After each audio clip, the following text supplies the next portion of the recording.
Welcome. In today's show, we look at some of the capabilities of AI. Simply put, AI powered. Imagine a world created by AI. What can AI do?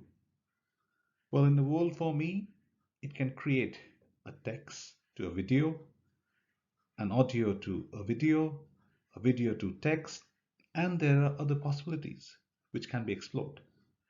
What is the world for you?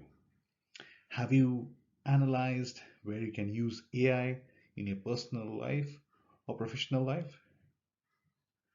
I have created two videos. It's AI generated using the text to video feature. First, we take a look at the videos. So there are two different platforms I have used to create this video. After that, we do a reflection. So let's begin. Number one, Have you ever wondered how crucial data flow is in our everyday lives? It's as essential as the blood flow in our bodies, connecting every part of our life, from our smartphones to our workplaces and even our homes. But what exactly is data flow? And how does it impact us? Data flow at its simplest is the transfer of information from one place to another. It's the lifeline of our digital world, allowing us to communicate, work, learn, and entertain ourselves. But not all data flows are created equal. There are actually a few different types. The first type is known as unidirectional data flow. It's the simplest form where data moves in one direction only from point A to point B. Think of it as a one-way street. The data starts at one point and ends up at another without any detours or stops along the way. It's straightforward, but it's not always the most efficient, particularly when dealing with complex processes. Then we have bidirectional data flow.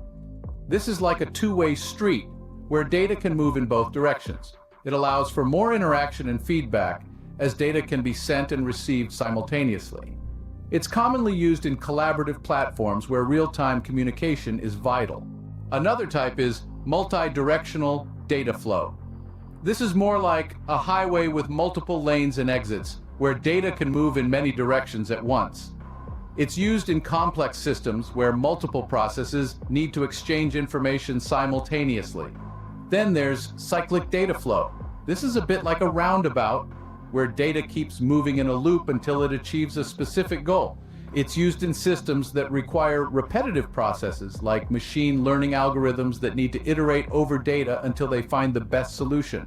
Lastly, there's conditional data flow. This is like a road with traffic lights where data flow depends on certain conditions. It's used in systems that require decision-making based on specific criteria. In summary, data flow is more than just the movement of information. It's a complex network of pathways that allow our digital world to function. Unidirectional data flow is like a one-way street, simple and straightforward. Bidirectional data flow is like a two-way street, allowing for interaction and feedback. Multidirectional data flow is like a highway, catering to complex systems. Cyclic data flow is like a roundabout, perfect for repetitive processes. And conditional data flow is like a road with traffic lights, used for decision-making processes. Understanding these different types of data flows can help us appreciate the complexity and beauty of our interconnected world. It's a fascinating journey where every bit of data, every piece of information plays a vital role in shaping our digital experiences. So, the next time you send an email, stream a video, or use your favorite app, remember the incredible journey that data takes to make it all possible. and now the second video. Ever wondered how data flows through different processes? Let me break it down for you with these flowcharts. From input to output, each step plays a crucial role in shaping the final outcome. Whether it's a simple decision tree or a complex network diagram, understanding these flows is key to optimizing efficiency and making informed decisions. So next time you see a flowchart, remember, it's not just lines and boxes, it's the roadmap to data success. Those were the two videos. Now we move to. So, what do you think about these two videos? Firstly, we begin with how would you trust these videos? Maybe give you a hint then. What should you look at to develop a trust? Trust relates to the information that's being shared. Do you consider that right? The genuinity of content? Is it human made? Someone supervised it? Or is it just an act of machine learning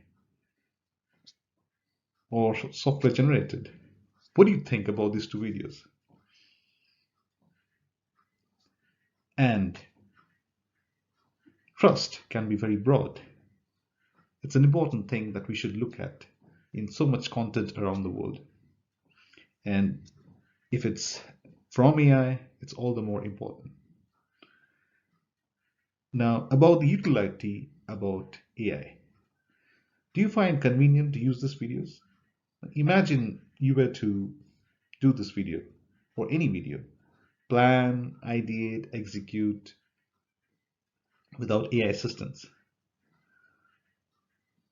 What steps you would have to take?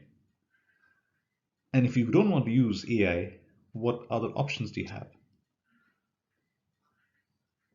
I would like to hear from you. Thanks for listening in.